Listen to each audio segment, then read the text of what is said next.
পাপা, আমার জন্মদিনে আমি এই গাড়িটা চাই। ভাইয়া, এই গাড়িটার দাম কত? 20,000 টাকা। আরে ভাই, এত টাকা কোথায় পাবো? চল বাবা, তোকে আমরা একটা সাইকেল কিনে দেব।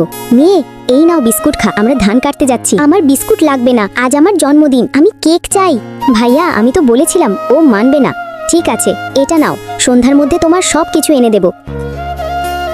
ভাইয়া, আজ আমার জন্মদিন, আমার বাড়ি চলো। ওর বাড়ি যাবে নাকি?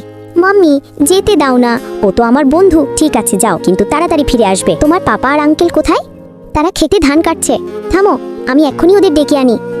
ভাইয়া, আজ আমরা বাড়ি যাব না। মেয়েকে কিভাবে মুখ দেখাবো? ওকে দেওয়ার মতো আমাদের তো কিছুই নেই।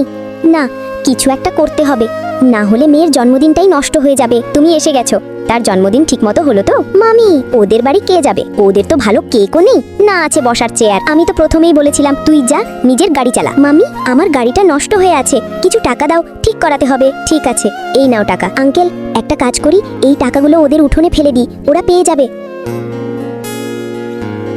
আরে ভাইয়া, এতগুলো টাকা? এত টাকা হলে তো কেক আর সাইকেল দুটোই হয়ে যাবে।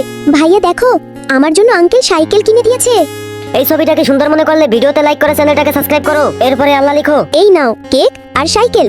বাহ, তোমার সাইকেলটা কত সুন্দর।